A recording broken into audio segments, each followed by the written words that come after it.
हरे कृष्ण. भगवान श्रीकृष्ण, श्री चैतन्य महाप्रभू आणि श्रील प्रभुपाद यांच्या कृपा आशीर्वादाने आपल्या सर्वांच्या प्रसन्नतेसाठी श्री गोवर्धन कृषी क्षेत्र लघुनाटिका सादर करीत आहे.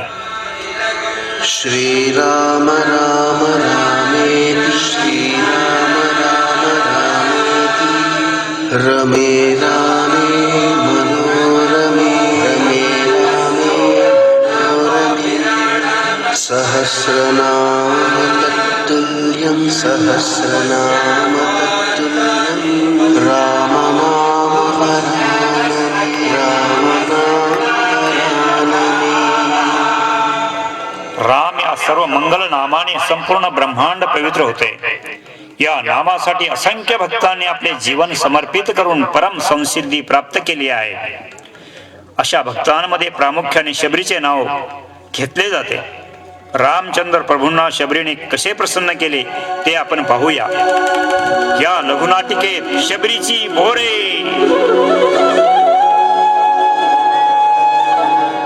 ऐका महिमा वडीची, ऐका महिमा वडीची, बोरे खाय भिल्लटीची, बोरे खाय भिल्लटीची.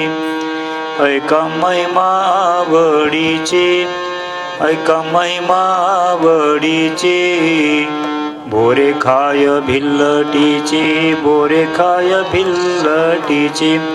थोर प्रेमाचा भुकेला, थोर प्रेमाचा भुकेला, हाच दुष्काळ तयाला, हाच दुष्काळ तयाला.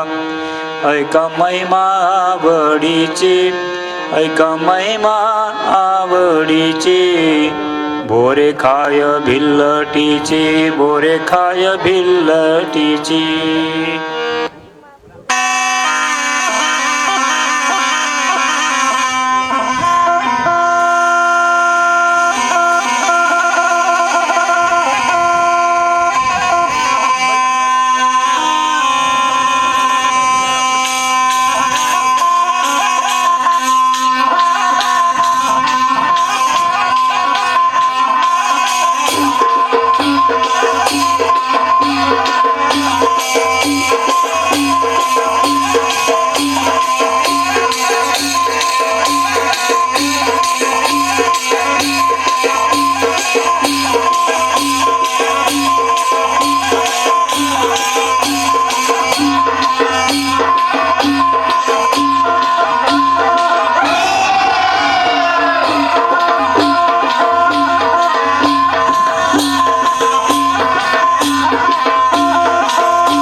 ते हार इकडे आहे ना, इथे लावा. तिकडचे हार इकडे आहे ना, इकडे लावून घ्या. अरे ती फुले इकडे आहे ना, इथे लावून घ्या. बेटा. बाबा, ह्या सगळ्या बकऱ्या कुणाच्या आणि कशासाठी? अगं बेटा, उद्या काय आहे? बाबा, हळद मला लावणार तर मग लग्न माझंच असणार ना. मग या बकऱ्या पण त्यासाठी आहेत. मला समजलं नाही बाबा, मला समजावून सांगाल? अगं, या जंगलाचा मी राजा आहे. तू माझी एकुलती एक मुलगी आहेस. तुझ्या लग्नाला लांबून लांबून लोक येतील. या सर्व पाहुण्यांना आपण मांसाहाराची मेजवानी देणार आहोत. चल, मला अजून खूप तयारी करायची आहे. बाबा, माझं ऐकता का? बोल बेटा, बोल. माझ्या लग्नाच्या मेजवानीसाठी इतक्या मुक्या प्राण्यांचा बळी घेणार? आपण पोटा पाण्यासाठी 1-2 शिकार करतो ते ठीक आहे, पण इतक्या प्राण्यांचा आपण केवळ एका मेजवानीसाठी संहार करणार? मला नाही सहन होत. माझ्या मुलीच्या लग्नात माझ्या पाहुण्यांसाठी मांसाहाराचे जेवण नाही, हे शक्य नाही. पण बाबा. ते काही नाही. पण बाबा, माझं ऐका तरी.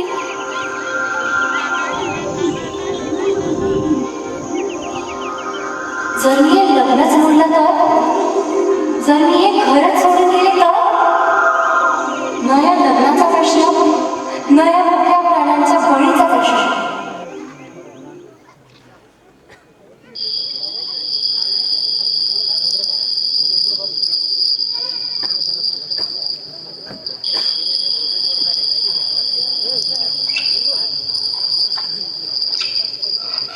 अशा प्रकारे शबरीच्या मनात दयाभाव उत्पन्न झाला. मुक्या आणि निष्पाप प्राण्यांची हत्या होऊ नये म्हणून आपल्या आयुष्यातील सर्वात आनंदाची घटना बाजूला सारून ती सरळ वनामध्ये निघून गेली.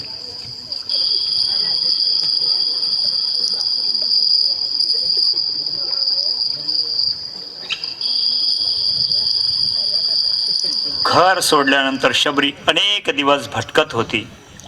असे बरेच दिवस भटकंती केल्यानंतर ती ऋष्यमुख पर्वताच्या परिसरामध्ये आली. या पर्वताच्या आसपास ऋषीमुनींचे आश्रम असल्याने तिथल्या परिसरात तिला सात्विक भावनेची जाणीव झाली. सृष्टीतील जीवन एका वेगळ्याच चैतन्याने भरले होते. कधी कधी तिला गुरुकुलातील साधक नजरेला पडत. त्यांचे साधे सरळ निष्पाप जीवन पाहून ती भारावली. इतर प्राण्यांना न मारताही जीवन जगता येते याची तिला जाणीव होऊ लागली. आश्रमातील जीवनाविषयी तिला कुतूहल वाटू लागले.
केसरिणे नमः। ॐ वज्रदंष्ट्राय नमः। ॐ विशारदाय नमः। ॐ नारसिंहाय नमः। ॐ कश्यपमर्दनाय नमः ॐ यातुहन्त्रे नमः ॐ देववल्लभाय नमः ॐ प्रह्लादवरदाय नमः ॐ अनन्तहन्तकाय नमः ॐ महारुद्राय नमः ॐ दारुणाय नमः ॐ श्रीभगवान् लक्ष्मीनृसिंहस्वामिने नमः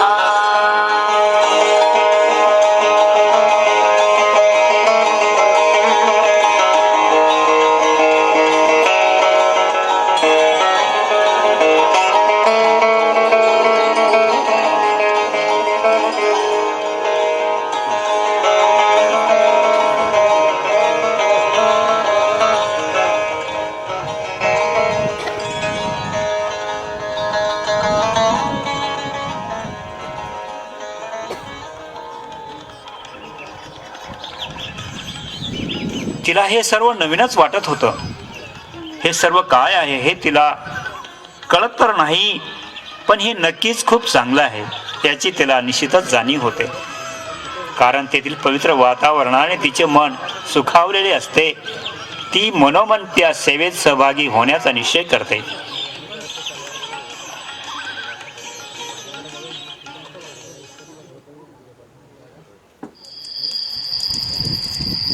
शबरी रात्रीतून येऊन आश्रमाचा परिसर पूर्णपणे स्वच्छ करते. यज्ञाला लागणारी समिधा, लाकडे, केळीचे खांब इत्यादी सामग्री गोळा करून ठेवते. यज्ञ कुंडाच्या बाजूला रांगोळी काढते. अशा प्रकारे शबरीने न कळत आपली सेवा चालू ठेवली. आश्रमातील साधकांना या गोष्टीचे नवल वाटू लागले.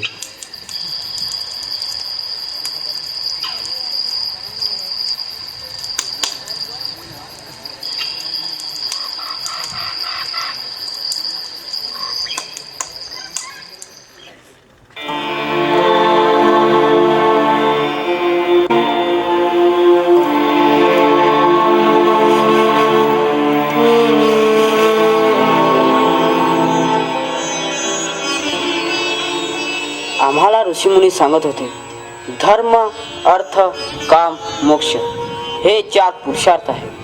आणि अरे बोल ना, पुढे बोल.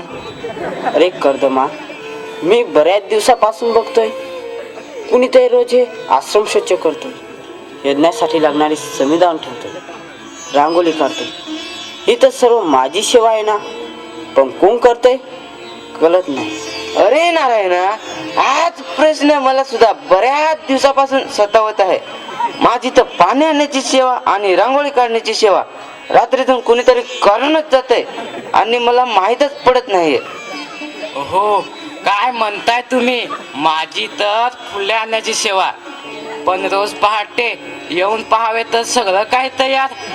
कोण बरं हे सगळं करत असेल? कोणी पुण्यात्मा की भूतात्मा, कोण जाणे. एक कल्पना आहे. आज रात्री आपण सर्वजण जागून पाहूया ही सेवा कोण करते ते.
तू कोण आहेस आणि हे सर्व काम तू कुणाच्या आज्ञेवरून करत आहेस? तुझे नाव काय आणि तू येथे कुठून व कशी आलीस?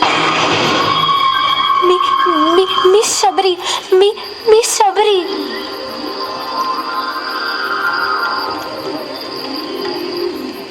इथे काय चालले आहे? अशा रात्री अपरात्री तुम्ही जागरण का करत आहात? आणि ही स्त्री कोण आहे? हे ऋषीश्रेष्ठ, आम्ही आपणाला संपूर्ण कथा विस्तृतपणे सांगू इच्छितो. आज्ञा असावी. हो, अवश्य सांगा. आम्ही आश्रमातले साधक आम्हाला यज्ञ करायसाठी वेगवेगळ्या सेवा दिल्या आहेत. आम्ही अनेक दिवसापासून पाहत आहोत की या सेवा आम्ही पहाटे उठण्याआधी कोणीतरी करून जात आहे.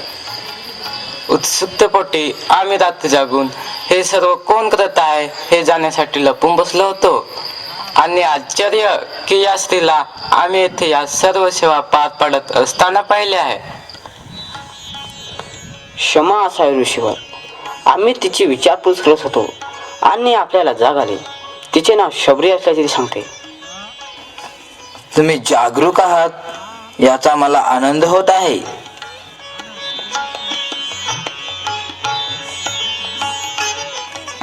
यज्ञ पुरुष म्हणजे स्वयं भगवंतच आहेत. यज्ञ पुरुष व यज्ञासाठी केलेली सेवा ही साक्षात भगवंताची सेवा आहे व भगवंताची सेवा करण्याचा अधिकार हा देखील भगवंत कृपेनेच प्राप्त होतो. न कळत का होईना शबरीने भगवंताची सेवा केली आहे, त्यामुळे ती अर्थातच पुण्यात्मा आहे. महाराज महाराज, तुम्ही आमचे माईबाप. मी घर सोडून आले आहे. मला या जगात कोणीही नाही. मला इथेच राहून तुमची सेवा करायची आहे. गुरुवर्य, कृपया नाही म्हणू नका. तथास्तु. तू आजपासून येथेच राहून सेवा कर.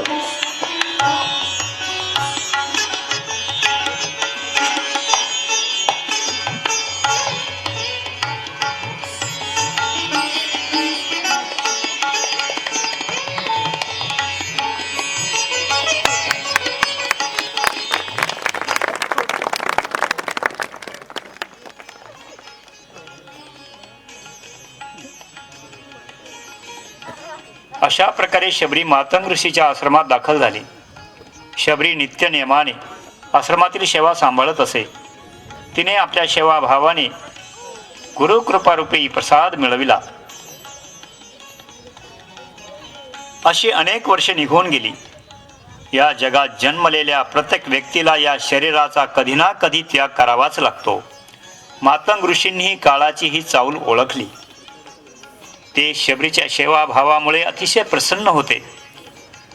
भगवत धामाला जाण्या अगोदर ते शबरीला विशेष कृपा प्रदान करू इच्छित होते.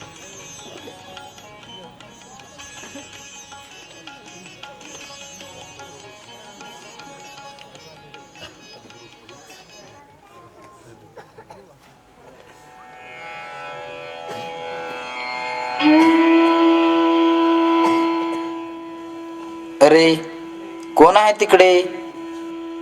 आज्ञा गुरुदेव. सबरी सहित सर्व शिष्यांना बोलाव ना. होय गुरुदेव.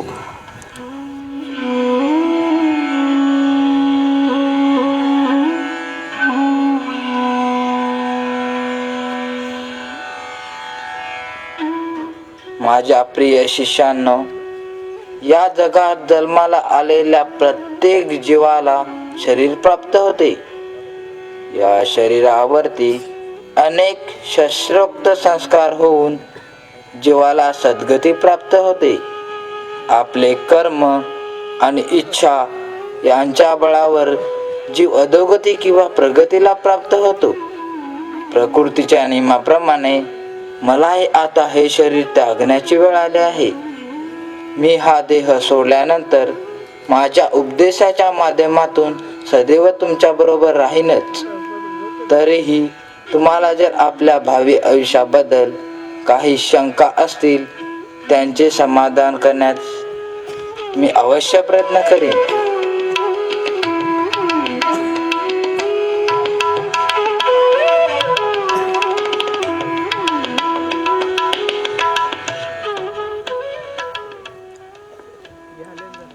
हे शबरी, मी तुझ्या नियमित सेवेने अत्यंत प्रसन्न आहे. तेव्हा मी तुला माझी विशेष कृपा प्रदान करू इच्छितो. तेव्हा तू मनात असेल तो वर मागू शकतेस.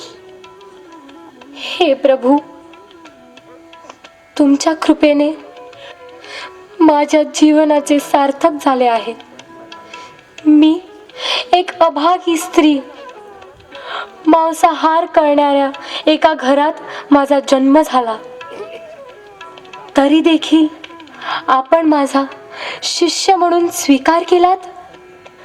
यापेक्षा मोठं भाग्य ते काय.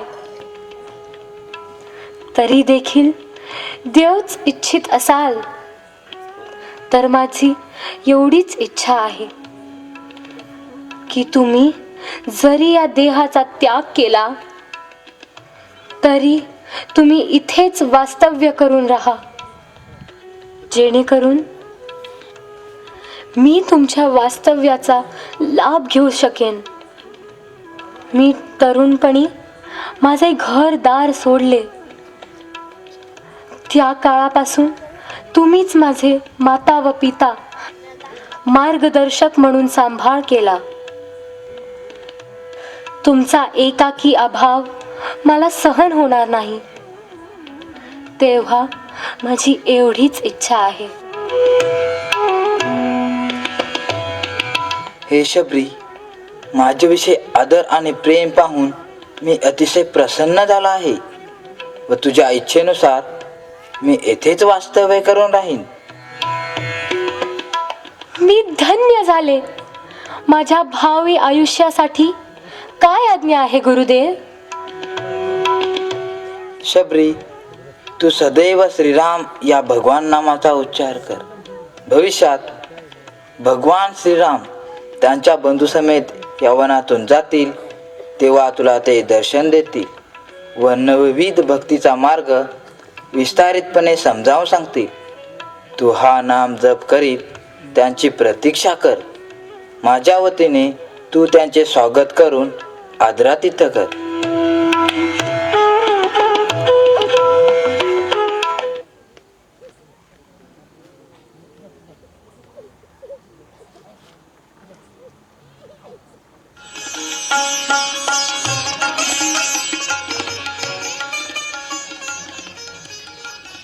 काही दिवसांनी मातंग ऋषींनी आपल्या देहाचा त्याग केला, पण शबरीसाठी ते सदैव तेथे वास्तव्य करूनच होते. मातंग ऋषीच्या दिव्य धाम गमनानंतर बहुतेक शिष्यगण आश्रम सोडून गेले. त्यामुळे आता आश्रमात फक्त एकटी शबरीच उरली होती. आपल्या गुरूंच्या शेवटच्या शब्दाप्रमाणे शबरी श्रीरामांच्या येण्याची वाट पाहू लागली. सकाळीच आश्रमाची झाड लोट करणे, फुले तोडून आणणे, फळे गोळा करणे व श्रीरामांच्या नावाचा जप करणे हा शबरीचा दैनंदिन कार्यक्रम बनला. ती रोज आश्रमाबाहेर जायची आणि रामासाठी फळे बोरे तोडून आणायची. ती फळे तोडायची. पहिल्यांदा ती चाखायची आणि जर गोड लागली तरच ती आपल्या टोपलीत ठेवायची. आंबट असतील तर फेकून द्यायची. शबरी भगवंताची महान भक्त होती, त्यामुळे तिची भावना अत्यंत शुद्ध होती. भगवंताला कोणती वस्तू देण्या अगोदर तिचा आस्वाद घेणे हा अपराध आहे, या गोष्टीची तिला कल्पना नव्हती. भगवंताला फक्त गोड फळे देण्याचीच एवढीच तिची भावना असायची. अशा प्रकारे काही फळे गोळा केल्यावर शबरी परत आश्रमात जात असे आणि उत्सुकतेने रामाच्या आगमनाची अपेक्षा करत असे. रोज ती विचार करी, आज श्रीराम नक्की येतील, आज श्रीराम नक्की येतील. अशा या रामाला भेटण्याच्या उत्सुकतेमुळे ती सर्व विसरली. ती दिवस रात्र विसरली. त्याचप्रमाणे महिने, वर्ष आणि ऋतू विसरली. पावसाळा संपून हिवाळा आला, हिवाळा संपून कडक उन्हाळा सुरू झाला. पण शबरी या सगळ्यांमधील रुची विसरली होती. तिच्यासाठी सूर्य उगवायचा तो या निश्चित आशेने की आज श्री रामचंद्र नक्की येतील आणि मी त्यांची सेवा करू शकेल. शबरी आता म्हातारी झाली होती. तिला दिसतही नव्हते, ऐकूही कमी येत होते, परंतु याचा तिला काही खेद नव्हता. 13 वर्ष आणि 1 महिना तिने आपल्या थकलेल्या शरीराला रोज आश्रमाची साफसफाई करणे, त्याचप्रमाणे फळे गोळा करून आणणे इत्यादी कार्यामध्ये गुंतवून ठेवले.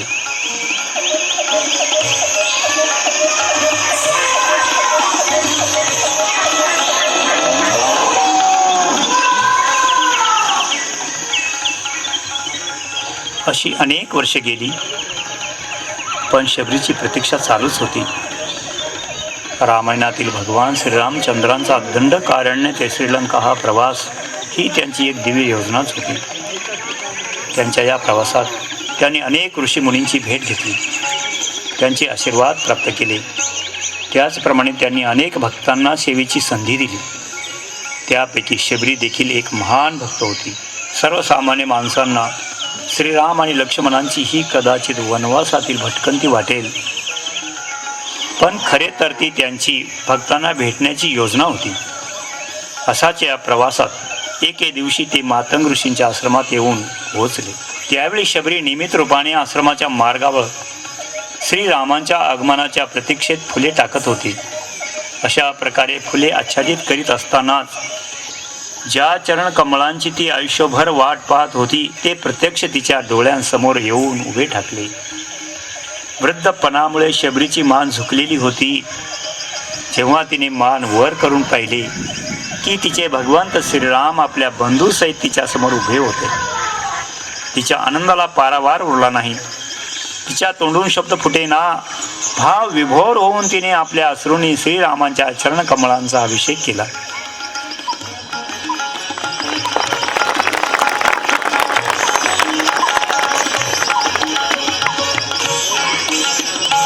धन्य मी शबरी श्रीरामा, लागली श्री चरणे आश्रमा, लागली श्री चरणे आश्रमा, लागली श्री चरणे आश्रमा.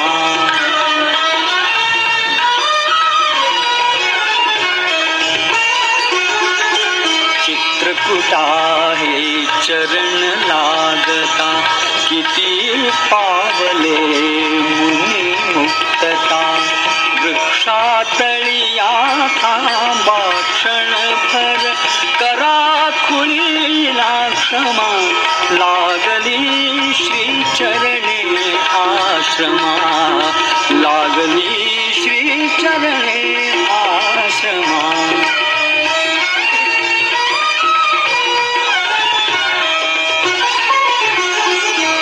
चरणांच्या पूजे करिता, नयनी प्रगटल्या माझ्या सरिता.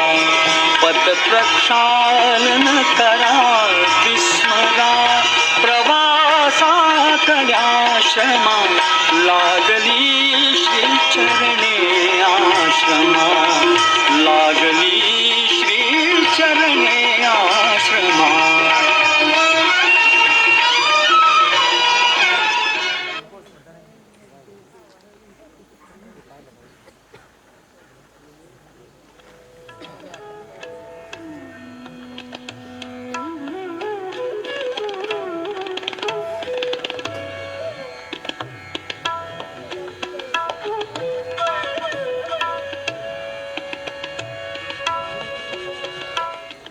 हे प्रभू, तुम्ही शेवटी आलात. आपला आशीर्वाद प्राप्त करण्यासाठी ऋषीमुनी हजारो लाखो वर्ष तपश्चर्या करतात, तरी त्यांना दुर्लभ असलेले आपण इतक्या लवकर माझ्याकडे आलात. आज आपल्या दिव्य दर्शनाने माझी तपश्चर्या फळास आली. माझा जन्म सार्थक झाला, माझी गुरुसेवा सार्थक झाली. आता मला आपल्या दिव्य धामाची प्राप्ती होईल. आपण चित्रकूट पर्वतावर आलात तेव्हा मी माझ्या गुरूंची सेवा या आश्रमात करत होते. त्याच वेळी माझे गुरु दिव्य देह धारण करून आपल्या वैकुंठास गेले. जातेवेळी त्या महर्षींनी मला सांगितले होते, आपल्या आश्रमात प्रभू रामचंद्र आणि लक्ष्मण अतिथी म्हणून येतील. तू त्यांची यथाशक्ती सेवा कर. त्यांच्या दर्शनाने तुला अक्षयधामाची प्राप्ती होईल. हे प्रभू, त्या महान महात्म्यांनी ही गोष्ट मला सांगितली होती. हे प्रभू, तुमचा दयाळूपणा मी शब्दात व्यक्त करू शकत नाही. अहम भक्त पराधीन य स्वतंत्र इव द्विज साधु धीर ग्रस्त हृदय भक्ते भक्त जनप्रिय. मी माझ्या भक्तांच्या नियंत्रणाखाली असतो. खरंच मी स्वतंत्र नाही. मी माझ्या भक्तांच्या मनात स्थित असतो, कारण माझ्या भक्तांचे मन सर्व भौतिक दूषणांपासून मुक्त असते. अशी कृपा मी माझ्या भक्तांवरच करत नाही, तर माझ्या भक्तांच्या भक्तांवर सुद्धा करतो. साधवो हृदयं मह्यं साधूनां हृदयं त्वहं मदन्यते न जानन्ति नाहं तेभ्यो अनागतः. भक्त सदैव माझ्या हृदयात आहे आणि मी सदैव त्यांच्या हृदयात आहे. भक्त माझ्या व्यतिरिक्त काहीही जाणत नाही आणि मी सुद्धा भक्ताला विसरू शकत नाही. मी आणि माझ्या शुद्ध भक्तांमध्ये अत्यंत निकट प्रेमाचा संबंध असतो. पूर्ण ज्ञानाने युक्त असे शुद्ध भक्त भगवत भक्तीपासून कधीच दूर राहत नाहीत आणि म्हणून ते मला अत्यंत प्रिय आहेत. हे शबरी, मी हे पाहत नाही की माझा भक्त महालात राहतो की साध्या कुटीत, तो विद्वान पंडित आहे की अज्ञानी आहे, किंवा त्याची जात कोणती आहे, त्याचा रंग कोणता आहे, हे कधीही पाहत नाही. मी फक्त खरी भक्ती पाहतो.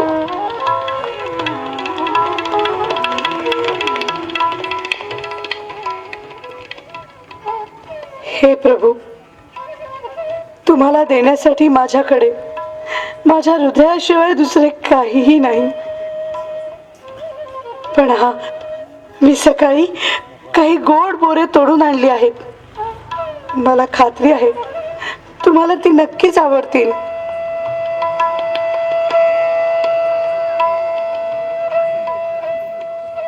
हा हा हा, अति सुंदर, अतिशय रुचकर. मी आजपर्यंत अनेक पदार्थांचे आस्वादन केले आहे, पण अशी रुची आजवर अनुभवली नाही. लक्ष्मण, तू पण घे, खरच खूप गोड आहेत. दादा, पण ही बोरे उष्टी आहेत. ही बोरे ज्या भक्तीने अर्पण केलेली आहेत त्यासारखी चव मी आजवर चाखली नाही. तू पण त्याची गोडी चाखून बघ, मग तुला समजेल. जो कोणी मला भक्तीने फळ, पान, फूल किंवा साधे पाणी प्रेमाने अर्पण करतो त्याला मी आनंदित करतो.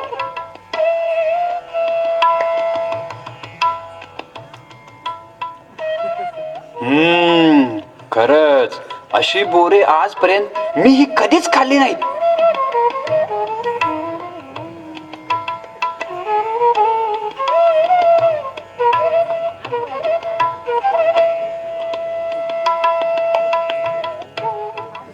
शबरीने स्वतःसाठी बोरे खाल्ली असती तर ती उष्टी ठरली असती. ही बोरं आंबट आहे की गोड आहे हे पाहण्यासाठी प्रत्येक बोर ती खाऊन पाहत असे. शास्त्रानुसार उच्चिष्ट भगवंताला अर्पण करणं हा अपराध आहे. प्रभूंना आंबट बोरे देऊन त्यांना त्रास होण्याऐवजी मी चाखून पाहिजे. त्यासाठी मला नरकात जावे लागले तरी चालेल.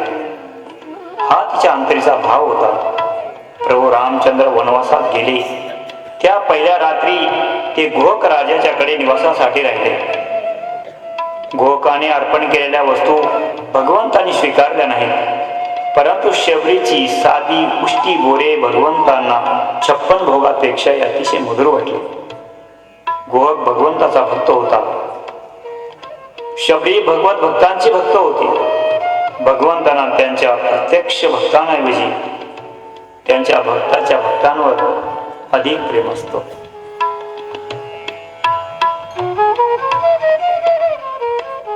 आजपर्यंत मला वाटत होते की या पृथ्वीवरील किंवा स्वर्गातील कुणीही असा व्यक्ती नाही की तो माझ्या इतका श्रीरामाला प्रिय असेल. हे माते, तुझे रामाबद्दलचे प्रेम या जगात कायम अविस्मरणीय राहील. रामाबद्दल परम आदर असणाऱ्या या महान भक्तापुढे मी नतमस्तक झालो आहे. मी कबंधच्या मुखातून तुझ्या महान मातंग ऋषी विषयी ऐकले होते. त्यांचे कार्य मी प्रत्यक्ष पाहू इच्छितो. विविध प्रकारच्या पशुपक्षींनी भरलेले हे वन मातंग वन म्हणून प्रसिद्ध आहे. हे रघुकुल तिलक, याच ठिकाणी शुद्ध अंतःकरणाचे हरिभक्त पारायण माझे गुरु निवास करीत होते. येथे गायत्री मंत्र जप करीत, येथे अग्निहोत्र करीत त्यांच्या तपश्चर्येने हे स्थान परम पवित्र झाले आहे. वृद्धावस्थेने असमर्थ झाल्यावर त्यांनी आपल्या चिंतनाने सप्त सागरांचे पवित्र जल प्रकट केले. माझ्या गुरुजनांनी स्वहस्तेने केलेली कमळाची माळ आजवरही सुकलेली नाही. ज्यांचा हा पवित्र आश्रम आहे त्यांच्या चरणाची मी दासी आहे. मी माझ्या गुरुजनांच्या सेवेत पुन्हा जाऊ इच्छिते. हे शबरी, मी तुझ्या भक्तीने अतिशय प्रसन्न झालो आहे. मातंग ऋषींची तू सर्वोत्तम शिष्य आहेस. एक आदर्श शिष्य व भक्त म्हणून भविष्यात तुझे नाव घेतले जाईल. तुझ्या सेवेत खंड पडू नये म्हणून मी तुला दिव्य दृष्टी प्रदान करत आहे, जेणेकरून तू सदैव माझे दर्शन घेऊ शकशील. हे भद्रे, तू माझा मोठा सत्कार केला. आता तू तुझ्या इच्छेनुसार आनंदाने तुझ्या अभिष्ट लोकांची यात्रा कर. हे प्रभू, तुम्ही माझ्या कुटीत आलात, मला भेटलात, यातच माझे जीवन कृतार्थ झाले. आता आपण कृपा करून मला नवविधा भक्ती मार्ग समजावून सांगा. श्रवण कीर्तना स्मरण वंदना पाद सेवन दास रे. श्रवण कीर्तन स्मरण वंदन पाद सेवन दास रे. पूजन सखी जनात्म निवेदन पूजना सखी जना आत्मनिवेदन गोविंद दास विलास रे. अभय चरणारविंद रे.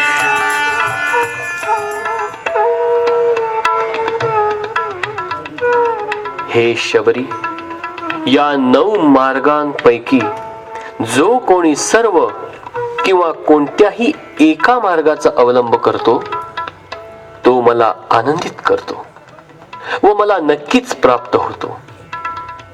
माझे सदैव चिंतन करून जे जे मोठ्या मोठ्या योग्यांना अवघड आहे ते तू सहजपणे प्राप्त केले आहेस, कारण तू माझी प्रामाणिक भक्त आहेस.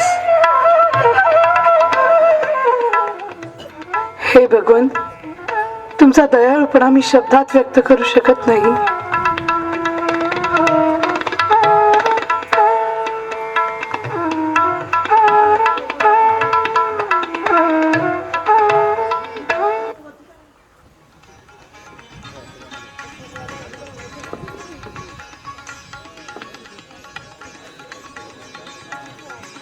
प्रभू रामचंद्र यांची आज्ञा मिळाल्यानंतर जटाधारी आणि काळे मृगचर्म धारण करणाऱ्या शबरीने आपल्या शरीरातून अग्नी प्रगट केला.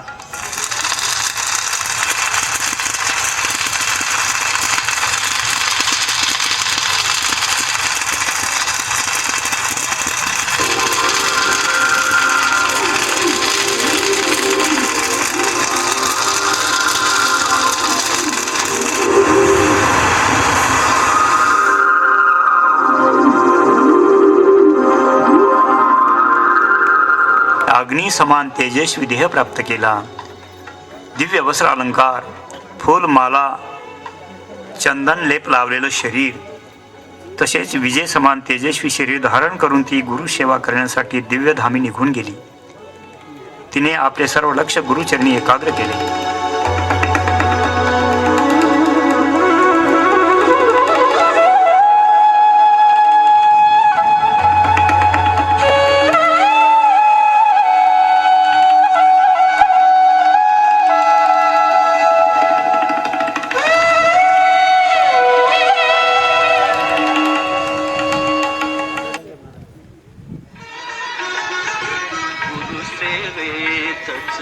झिजले जीवन विलेपनाचे त्याचे चंदन रोमांचाची फुले लहडली बठल्या देह द्रुमा रोमांचाची फुले लहडली बठल्या देह द्रुमा लागली श्री चरणे आश्रमा लागली श्री चरणे आश्रमा लागली श्री चरणे आश्रमा.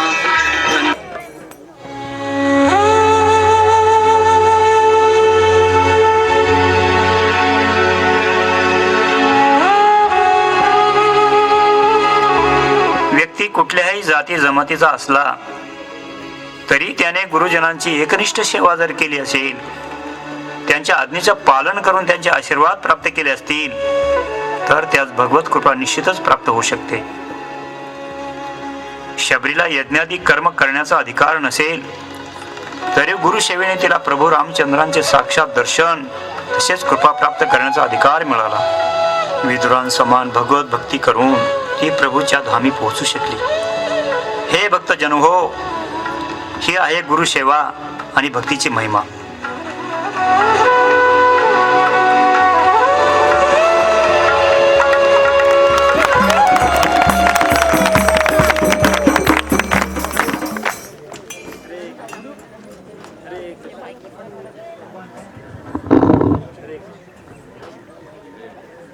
हरे कृष्णा. तर या ठिकाणी